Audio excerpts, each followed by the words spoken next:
Subscribe करें हमारे channel निर्मल्स टेक्नोपीडिया को और बेल आइकन को दबाएं ताकि लेटेस्ट वीडियो जो भी मैं अपलोड करूं वो आप सभी से कोई भी मिस ना हो पाए।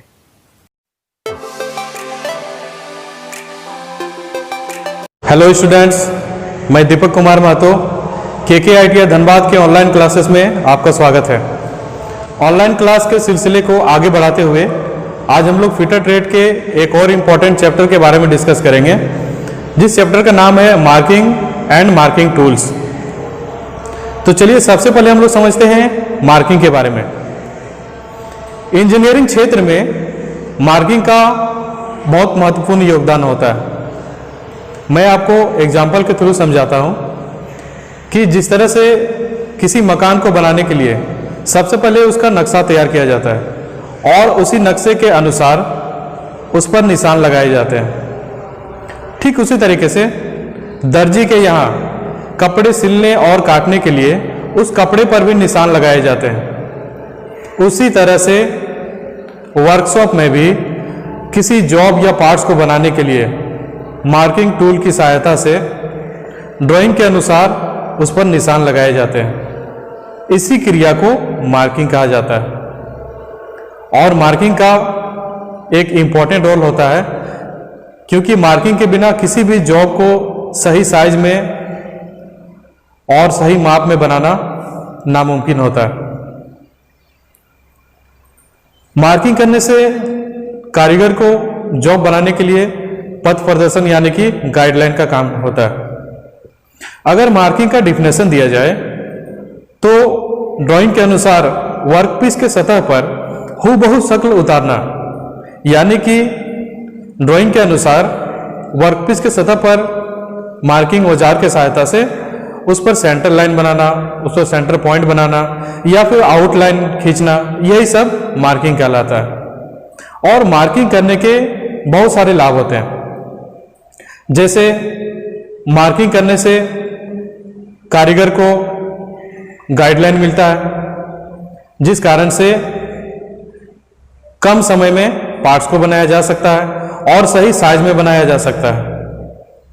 मार्किंग के और भी लाभ होते हैं, जैसे मार्किंग करने से समय की बचत हो जाती है और कारीगर को यह भी पता चल जाता है कि वर्कपीस में ऑपरेशन के द्वारा, जैसे उस पर फाइलिंग करना हो या मशीनिंग करना हो या फिर उस पर ड्रिलिंग करना हो, ये सब ऑपरेशन करके वर्कपीस के किस भाग से कितने धातु को रिमूव करना हो, ये सब पता चल जाता है।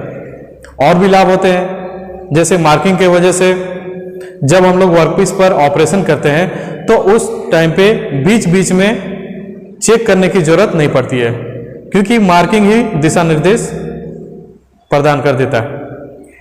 उसी तरह से मार्किंग से कारीगर को यह भी पता चल जाता है कि उस वर्कपीस पर हमें कौन सा ऑपरेशन पहले करना है, उसके बाद कौन सा ऑपरेशन करना है, ताकि जॉब को अच्छी तरह से तैयार किया जा सके। तो यह था मार्किंग का परिचय। अब चलिए हम लोग जानते हैं कि मार्किंग करने के लिए और क्या क्या करने पड़ते हैं। और हम लोग जानते हैं मार्किंग मीडिया के बारे में। मार्किंग मीडिया यानी कि जब वर्कपीस के सतह पर मार्किंग किया जाता है तो उस मार्किंग निशान को साफ साफ और एक्यूरेट दिखने के लिए उस वर्कपीस के सतह पर कुछ लेप लगाया जाता है, उसी को मार्किंग मीडिया कहा जाता है।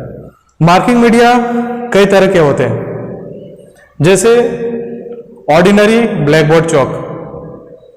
इस मार्किंग मीडिया का ज्यादातर यूज किया जाता है रफ सतह पर या फिर कास्ट आयरन के अगर कोई वर्कपीस हो उसके सतह पर मार्किंग करने के लिए ऑर्डिनरी ब्लैकबोर्ड चौक का यूज किया जाता है। हम लोग फिटिंग शॉप में भी जब जॉब बनाते हैं तो वहां पर भी इस ऑर्डिनरी ब्लैकबोर्ड चौक का मार्किंग मीडिया तैयार किया जाता है। इसको बनाना बहुत आसान है। ब्लैकबोर्ड चौक को पानी के साथ में मिला करके और घोल तैयार किया जाता है और उसी घोल को वर्कपीस के सतह पर अच्छी तरह से लगाते हैं ताकि जो मार्किंग निशान हो वो साफ साफ दिखे। मार्किंग मीडिया और भी तरह के होते हैं, जैसे ब्लू विट्रल। यह मार्किंग मीडिया पानी में कॉपर सल्फेट का घोल होता है और उसमें कुछ गंधक की बूंदें मिलाई जाती है और जब वर्कपीस के सतह पर इस मार्किंग मीडिया को लगाया जाता है तो कॉपर सल्फेट होने के कारण इस मार्किंग मीडिया का जो कलर होता है वो तांबे के कलर का होता है, यानी कि रेडिश कलर का होता है। और इसको लगाने से पहले जॉब को अच्छी तरह से साफ कर लेना चाहिए। चलिए नेक्स्ट मार्किंग मीडिया के बारे में जानते हैं। लेआउट डाई, ये भी एक मार्किंग मीडिया होता है। ये मार्किंग मीडिया का कलर ब्लू कलर का होता है और इसको भी ब्रश की सहायता से जॉब की सतह पर लगाते हैं। मार्किंग मीडिया और भी तरह के होते हैं, जैसे व्हाइट कोटिंग। व्हाइट कोटिंग भी ऑर्डिनरी ब्लैकबोर्ड चौक के तरह ही होता है, बस इसमें चौक के पाउडर को पानी के साथ मिला करके और फिर उसमें कुछ अल्कोहल की बूंदें मिलाई जाती है, जिस कारण से अल्कोहल मिलाने की वजह से सतह पर जब इस लेप को लगाया जाता है तो उस पर जंग भी नहीं लगता है और वो लेप जल्दी सूख भी जाता है।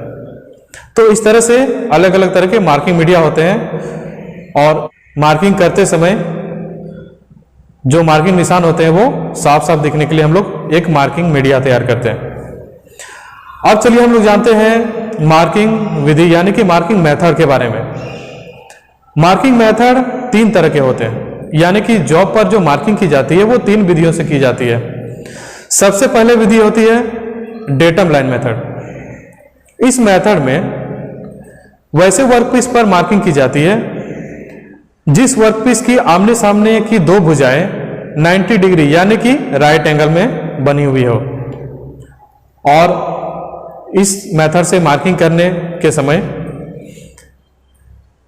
उस वर्कपीस के एक आधार रेखा बना लिया जाता है। उसके बाद में जो उसके किनारे होते हैं, जो एज होते हैं राइट एंगल वाले, उस एज के रेफरेंस में उस पर पैरेलल लाइन खींचे जाते हैं और इसी तरीके से पूरे जॉब पर मार्किंग की जाती है।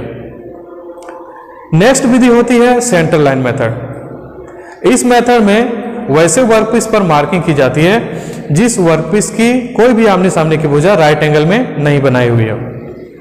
और इस विधि में मार्किंग करते समय सबसे पहले वर्कपीस के सेंटर पर एक सेंटर लाइन बना लिया जाता है और वो सेंटर लाइन अंदाज से बनाया जाता है और उसी सेंटर लाइन के रेफरेंस में आमने सामने और भी रेखाएं माप के अनुसार खींची जाती है और इसी तरीके से उस वर्कपीस पर मार्किंग किया जाता है।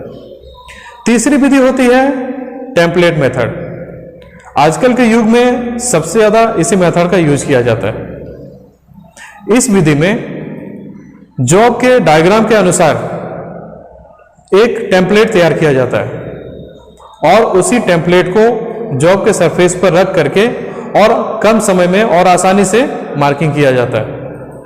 और ये मेथड सबसे ज़्यादा वहाँ पे अपनाया जाता है जहाँ पे मास प्रोडक्शन यानी कि जहाँ पे बड़ी मात्रा में उत्पादन करनी हो वर्कपीस या फिर किसी पार्ट्स का, वैसे जगह पर टेम्पलेट मेथड का यूज़ किया जाता है। तो आज की क्लास में हम लोग इतना ही डिस्कस करेंगे। नेक्स्ट क्लास में हम लोग फिर जानेंगे कि मार्किंग करने के लिए कितने सारे मार्किंग टूल्स आते हैं और सारे टूल्स के बारे में डिटेल में हम लोग जानकारी लेंगे। अगर वीडियो पसंद आए तो लाइक एंड शेयर जरूर करें। धन्यवाद।